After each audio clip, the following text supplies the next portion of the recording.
Mesdames, Messieurs, vous regardez Africa Today Télévision. Merci de cette fidélité. Bonsoir et bienvenue dans cette édition. Le respect des engagements pris par les sociétés minières pour les communautés, notamment la préservation de l'environnement et la transformation des matières premières sur place, le président de la République en fait son cheval de bataille. Professeur Alpha Condé a fait savoir cette intention lors du symposium Mine Guinée qui a pris fin ce jeudi à Conakry. Une déclaration qui a amené certains responsables des sociétés minières à donner aussi leurs sentiments. Moussa Sefa Kamara, reportage. La Guinée reste la convoitise des investisseurs étrangers, surtout dans le domaine minier, mais les communautés qui vivent dans ces zones minières ont du mal à profiter des retombées. Ajoutez à cela la dégradation de l'écosystème par ses exploitants. C'est pourquoi le président de la République a élevé le ton pour changer la donne au profit des populations. À titre illustratif, les récentes manifestations de Bokeh en disent longue. La directrice générale de Guinée Alumina Corporation donne ici le contenu de leur projet et dégage des pistes de solutions pour les riverains. Selon notre convention de base, notre projet est de deux phases. La première phase, c'est la construction des infrastructures, mais la deuxième phase, c'est la construction d'une raffinerie de 2 millions de tonnes. Il faut qu'on prenne en compte les préoccupations des populations et des communautés riveraines. On a fait un programme de sensibilisation par rapport à ce projet et comme vous l'avez vu récemment, on est en train de réhabiliter la route sur laquelle nos camions passent. Du côté de la société Anglo Gold Ashanti de Sigiri, à en croire son directeur général, la structure est dans les normes prévues par l'État guinéen. Donc du point de vue de l'environnement, nous pensons que nous faisons ce que l'État nous demande de faire. Nous respectons les normes internationales et c'est ce qui fait qu'on est certifié depuis plus de 7 ans. On ne fait que reconduire notre certification avec une institution internationale. Cependant, Alpha Condé tient à cœur la prise en compte des préoccupations des communautés et le respect des engagements. Par une meilleure prise en charge des enjeux environnementaux et sociaux afin de compenser l'impact du secteur et un accord de bénéfices. Je fais donc la mise en œuvre des recommandations pertinentes de l'initiative pour le développement minier responsable et une priorité de mon gouvernement. J'invite tous les acteurs à promouvoir du dialogue pour réussir ce développement dans le cadre apaisé et inclusif. Ceux qui permettent de respecter le code, de respecter l'environnement et de respecter le contenu local. J'ai rencontré les ministres tout à l'heure pour leur montrer comment ils respectent le contenu local. Parce que nous ne pouvons pas accepter que les gens prennent des engagements et que les engagements ne soient pas respectés. Il reste maintenant à savoir si cette décision sera respectée afin de réduire les remous sociaux des communautés. Le marché du travail guinéen regorge plus de 1300 expatriés évoluant dans la clandestinité totale, selon l'agence guinéenne de la promotion de l'emploi. Et cet état de fait, pour le ministre du Travail, nécessite la mise en œuvre d'une législation relative aux emplois protégés en Guinée. Un sujet sur lequel d'ailleurs a porté la communication de Damantan Albert Camara ce jeudi au Conseil des ministres. Soar Boubacar, décryptage. Chaque année en moyenne, la Guinée enregistre sur son sol de façon officielle 2200 travailleurs étrangers déclarés avec 1300 ressortissants de l'espace CEDEAO. Et à côté, selon le rapport de l'agence guinéenne de la promotion de l'emploi, 3000 autres expatriés exercent en Guinée, soit sans permis de travail, soit avec des documents illégaux tenant lieu d'autorisation de travail. Pour réglementer donc le secteur et en rapport avec les dispositions antérieures, le département de tutelle envisage des mesures. Le 10 janvier 2014, la Guinée a adopté une nouvelle réglementation relative aux conditions dans lesquelles un travailleur étranger peut être embauché en Guinée. Cette nouvelle réglementation, destinée notamment à protéger les Guinéens sur leur propre marché de l'emploi, a été adoptée à l'époque en Conseil des ministres. Les mesures suivantes sont envisagées. Adresser une lettre circulaire aux entreprises pour rappeler la réglementation en vigueur et les inviter à la respecter sous peine de sanctions. Adresser au service de l'immigration une lettre conjointe des ministères en charge de l'emploi et de la sécurité, rappelant la réglementation en vigueur. Obtenir de l'Agence pour la promotion des investissements privés le registre du commerce et du crédit mobilier des entreprises sous-traitantes pour vérifier la structure de leur actionnariat. Vu l'importance de la nécessité de toiletter le secteur, le Conseil a relevé plusieurs observations devant permettre au département de mener à bien cette mission. La nécessité de poursuivre le processus de mise en œuvre des mesures prises par le gouvernement et l'application des dispositions du Code du travail. Le renforcement des capacités des jeunes diplômés et leur formation en anglais pour les rendre plus compétitifs sur certains segments du marché du travail. L'intégration des traités et conventions signés par notre pays, l'application de la réglementation du travail sur les emplois qualifiés et intermédiaires et la sanction des contrevenants. Cette initiative, le Conseil la soutient bien et invite le ministre à travailler en synergie avec les départements sectoriels concernés afin de lancer une campagne de vérification de l'application des dispositions de la loi du travail en vigueur. Et puisque nous parlons de travail, le marché du meuble guinéen est submergé aujourd'hui par des produits importés. C'est le constat du chef de file de l'opposition lors de sa récente tournée à l'intérieur du pays. Toute chose qui amène le président de l'UFDG à inviter les autorités à créer des conditions qui permettent aux artisans de développer leur génie créateur. Oumar Sow. À peine rentré d'un périple qui l'a conduit à l'intérieur du pays, le chef de file de l'opposition guinéenne ne manque pas de mots pour fustiger la gouvernance du régime actuel. Cellou Dalein Diallo, pour avoir rencontré d'ouvriers, notamment des menuisiers, pense qu'il est temps pour la Guinée de vulgariser le travail des artisans de la main. Séduit par l'œuvre de Séni Kourouma, un menuisier de Farana, le président de l'UFDG dit avoir de la peine pour cet ouvrier qui manque de moyens à accroître sa productivité. Il a envie de moderniser son équipement. J'ai discuté avec lui. Il m'a donné le nom des machines dont il a besoin, ce qui aurait pu accroître son rendement et améliorer la qualité des produits qu'il met sur le marché. Mais il n'a aucun moyen d'acquérir ce matériel, ces équipements. Face à ce besoin de matériel de la part de ses ouvriers, Cellou Dalein parle de déficit d'assistance de la part des gouvernants. Le marché du meuble, aujourd'hui en Guinée, il est inondé par des produits importés. Et si on n'aide pas nos ouvriers à la base, ces ateliers, ces ouvriers, ils ne peuvent pas améliorer la qualité des produits et être compétitifs sur notre propre marché national et moins encore exporter dans les pays voisins. À cela s'ajoute le manque de formation, de moyens financiers et d'encadrement. Selon le numéro 1 de l'opposition républicaine, il faut organiser ces ouvriers en mutuelle, en ce sens qu'ils contribuent à la création d'emplois et de richesses. Ils ont besoin d'être aidés pour être compétitifs. Parce que vous savez, avec la mondialisation, tous les marchés sont ouverts. Aujourd'hui, ils ne peuvent pas fournir au marché des produits comparables à ceux importés de la Chine. En termes de qualité, en termes de durabilité, il faut les aider.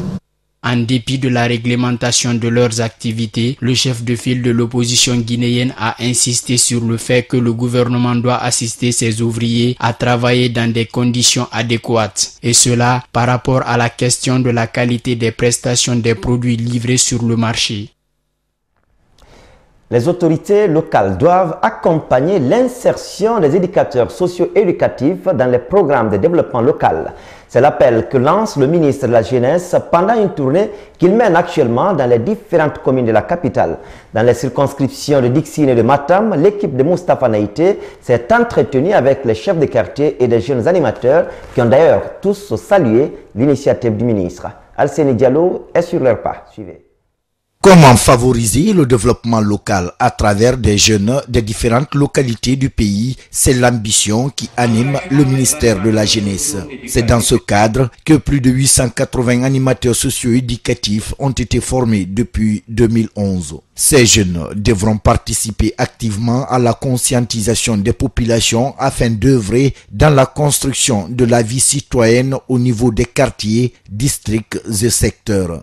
Mais pour y arriver, il faudra l'implication des élus locaux. Ces agents ne peuvent pas réussir leur mission s'ils ne travaillent pas en parfaite harmonie avec les représentants des collectivités locales. Cette visite s'adresse, n'est-ce pas, aux représentants des collectivités à la base, les chefs de quartier, les conseillers communaux, les partenaires au développement qui sont basés au niveau des communes, mais aussi quelques responsables administratifs au niveau de ces communes-là.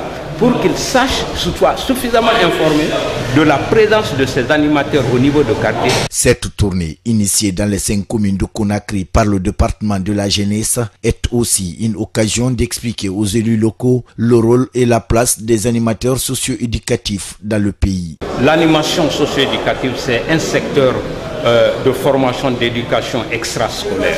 Donc c'est un domaine qui vient renforcer non seulement l'éducation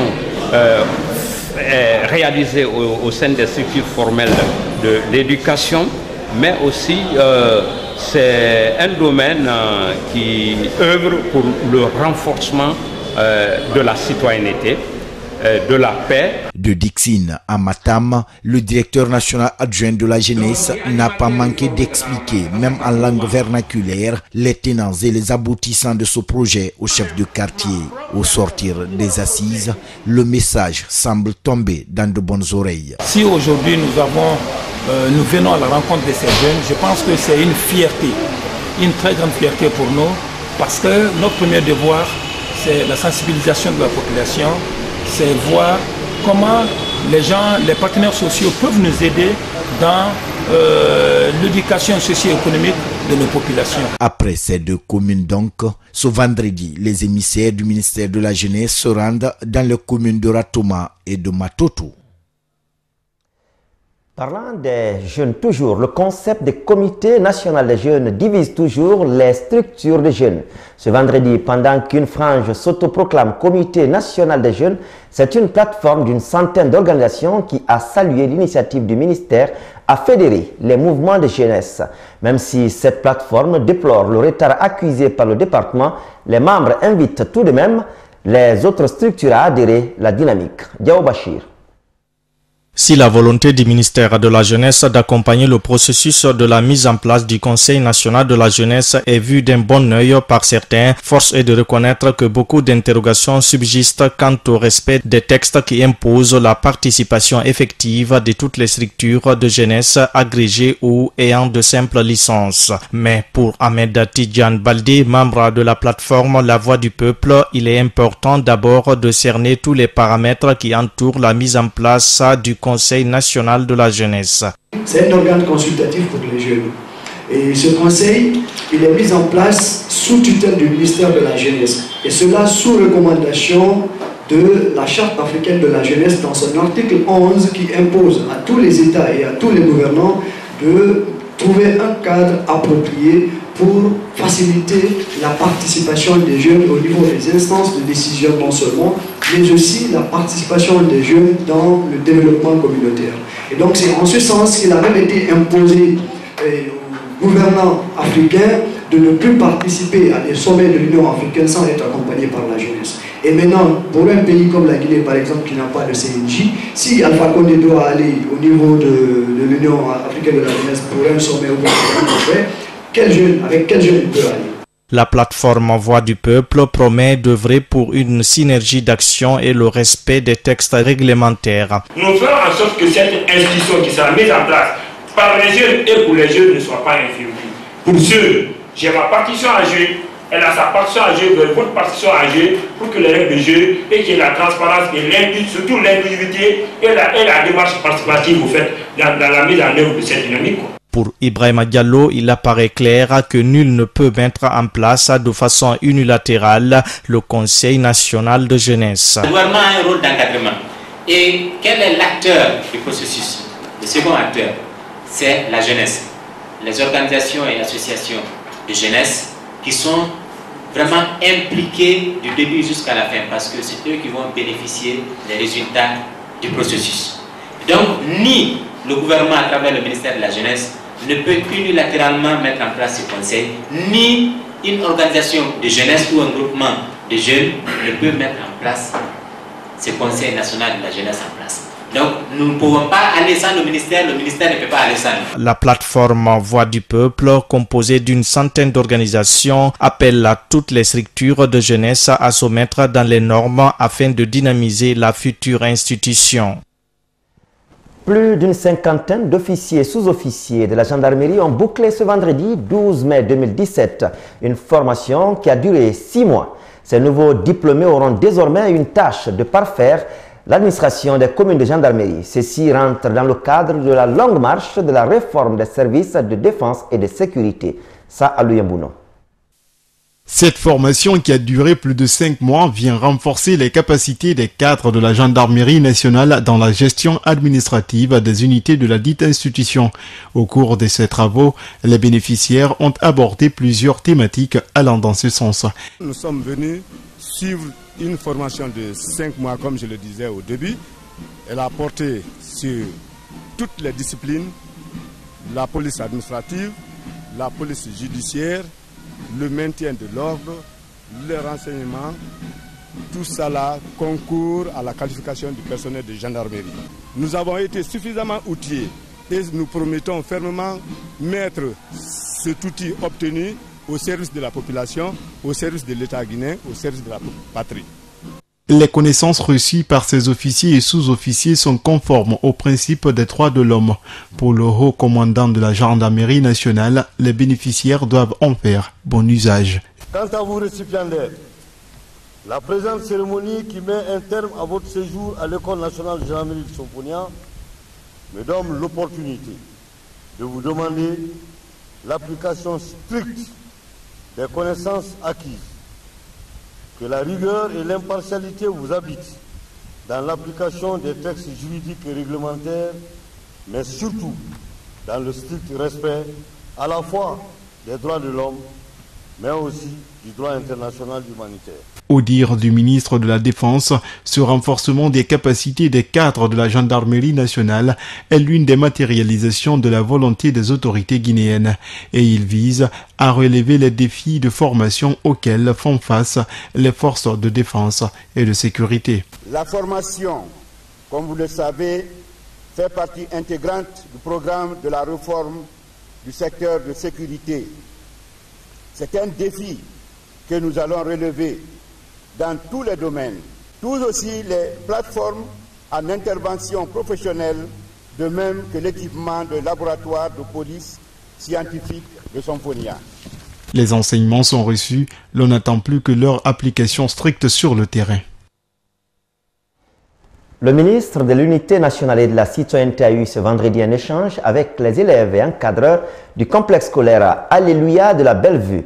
L'idée de cette rencontre visait à permettre un échange entre Khalifa Gassama Diaby et ses hôtes autour des concepts comme l'éducation civique et morale, mais aussi et surtout de l'impact du livret citoyen édité par son département. De cette entrevue, les élèves ont profité, visité les installations du ministère, mais aussi poser des questions au ministre sur quelques enseignements compilés dans le pamphlet. Oumar Sow. Des élèves des différentes classes de l'école primaire, le livret du citoyen en main, accompagnés des encadreurs et du ministre de l'Unité nationale et de la citoyenneté, ont entamé leur causerie par le chant de l'hymne national de la Guinée. Une manière pour ces apprenants de témoigner que l'éducation scolaire commence par la maîtrise des devises de la nation. Pour Amadou Yero Diallo, l'animateur du complexe scolaire Alléluia de la Bellevue, cette rencontre de partage s'inscrit dans le cadre de la restitution d'un document produit par le département dirigé par Gassama Diaby. Chez nous, la documentation, ça se consomme. Et lorsque nous l'avons étudié et que ça portait fruit chez nous, nous avons choisi de venir rendre grâce à Dieu, mais aussi à ce ministère, leur dire merci, mais les encourager aussi à s'investir davantage dans le cadre de l'unité nationale et de la citoyenneté. Après l'exploitation du manuel consacré à la citoyenneté, des enseignements tirés du livret du citoyen ont permis à ces élèves de poser des questions au ministre. Les points essentiels portaient sur les notions de civisme, la citoyenneté, la démocratie, les droits et les libertés. J'aimerais vous poser une question ce matin. Quels sont les objectifs du ministère de la citoyenneté et de l'unité nationale cette année 2017? J'aimerais vous poser une question. Quel conseil pouvez-vous prodiguer aux éducateurs guinéens pour le renforcement de l'éducation civique dans les écoles? Pour le ministre de l'Unité nationale et de la citoyenneté, il est plus que nécessaire aujourd'hui que les apprenants élargis à tous les Guinéens comprennent la nécessité de la citoyenneté et du civisme. Il suffit de voir l'espace public, à quel point notre pays a besoin de travailler encore et encore sur cette question du civisme pour faire avancer la Guinée et pour créer une société de jouissance de droits et libertés, mais aussi de responsabilité individuelle, puisqu'on ne peut jouir de ses droits et de ses libertés que lorsqu'on est aussi responsable responsable face à la société, à l'État, mais aussi à d'autres citoyens guinéens. A rappeler que ce livret a été dédié à l'occasion de la Semaine nationale de la citoyenneté et du civisme, une initiative qui vise à permettre aux formateurs, aux élèves et étudiants d'y retrouver l'ensemble des notions essentielles relatives à la problématique de la citoyenneté et le civisme en République de Guinée. Voilà, vous avez compris, c'était plutôt un reportage de Oumar Sow, rendu en studio par Nsira Fofana. Le comité de suivi du code de bonne conduite des médias en période électorale poursuit à Conakry ses visites de vulgarisation du document. Ce jeudi, la radio-télévision guinéenne et le groupe SGI Média ont reçu les membres du comité. Aïssata Fofana était sur leur pas, suivez son compte rendu. Merci Monsieur le Président, merci à tous ceux qui vous accompagnent. C'est en plein conseil de rédaction ce jeudi que les responsables de la radio et la télévision nationale ont reçu le comité de suivi du code de bonne conduite des médias en période électorale. Après avoir pris connaissance du contenu du document et apprécié, les bénéficiaires voient en ce code de bonne conduite des médias en période électorale une bréviaire. Ça nous invite à mieux jouer notre rôle, n'est-ce pas, pendant le processus électoral. Je pense que mes collègues vont partager ces documents, on va les lire et se battre au maximum de nous-mêmes. Du côté de la RTG Boulbinet, autre édifice public des médias d'État, l'on exhorte les agents à beaucoup plus s'approprier du contenu du code. Ça, c'est pas à garder dans le tiroir ou bien dans le fond de valise, c'est le lire et s'approprier du contenu. C'est ce qui va nous permettre de couvrir les élections sans problème. Au groupe de presse SGI Média qui regroupe la radio Chéri FM, la télévision TATV et le site tamtamguinée.com, les mots ne manquent pas aussi pour saluer la démarche entreprise par le comité de suivi du code de bonne conduite des médias en période électorale. Au retour de ce que vous nous avez exprimé ici comme démarche, par rapport à la professionnalisation de notre corporation, par rapport au grand combat de toujours voir émerger cette presse dans les règles de l'art. Nous vous remercions pour tous les mots aimables et aussi la confiance que vous portez à notre rédaction. D'autres structures de médias, radio, presse en ligne et presse écrite visitées ont aussi bénéficié de cette remise de l'eau, du code et des affiches.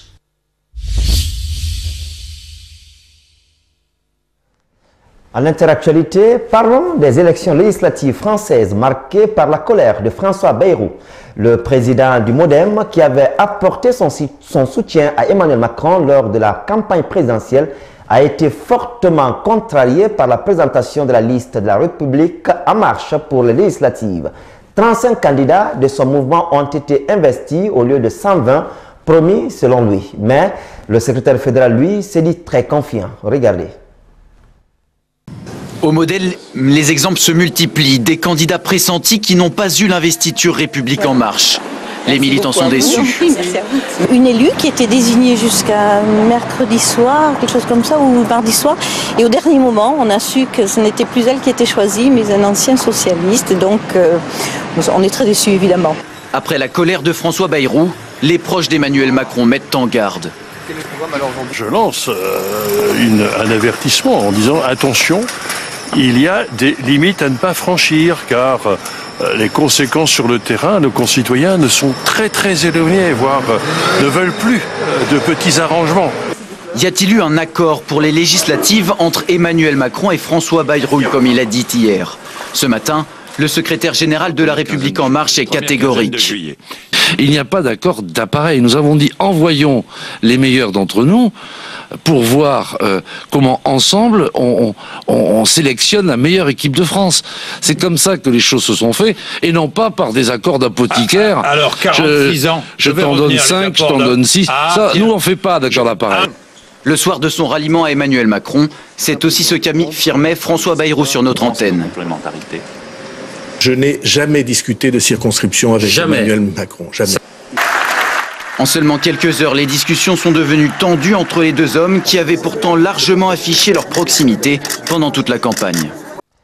En Espagne, les députés socialistes de l'opposition réclament que la dépouille du général Franco quitte son mausolée.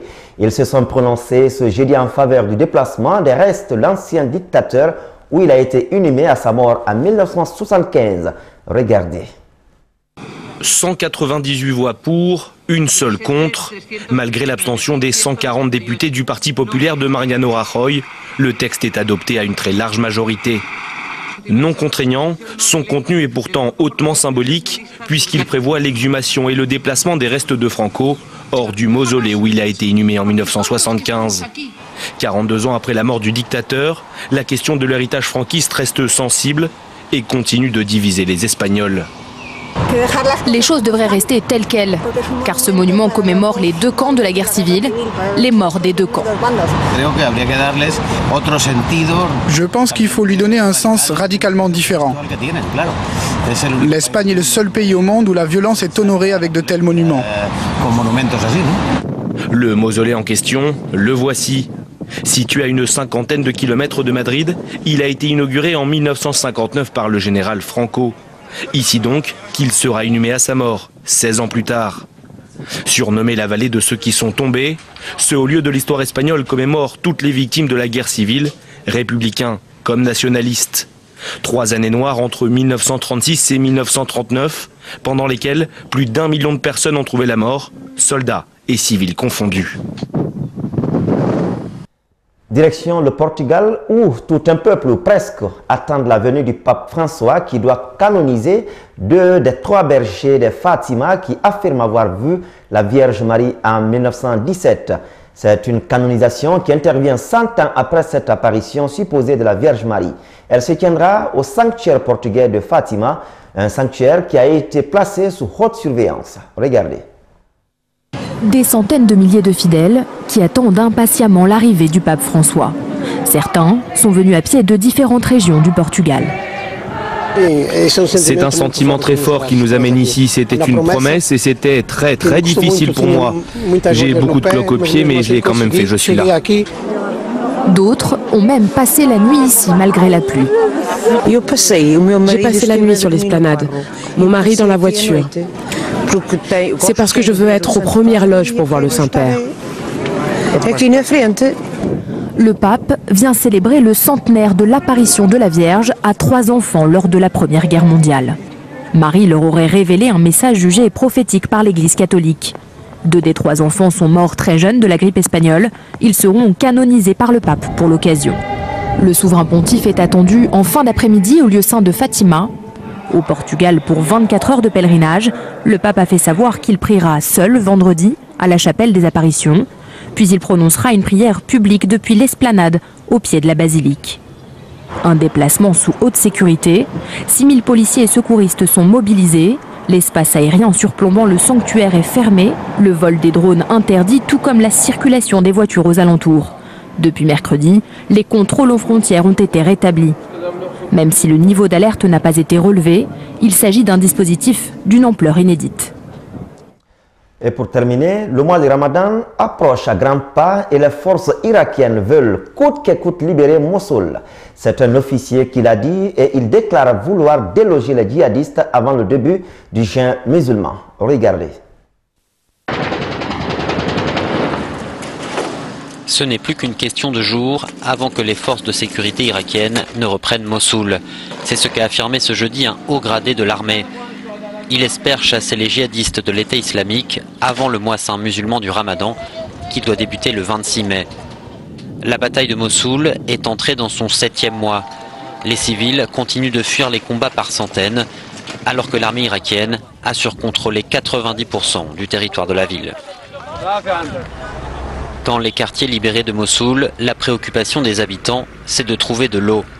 La plupart des canalisations ont été détruites et les habitants, qui ne semblent pas attendre grand-chose de l'État, tentent eux-mêmes de les réparer. L'ONU a rouvert dans l'est de Mossoul une station de traitement de l'eau dans le cadre d'un programme qui prévoit d'en remettre 25 en état, le but étant d'approvisionner tous les quartiers repris d'ici 3 mois. Continuez à nous regarder sur notre site d'information www.tamtamguinée.com et merci de votre fidélité. Au revoir.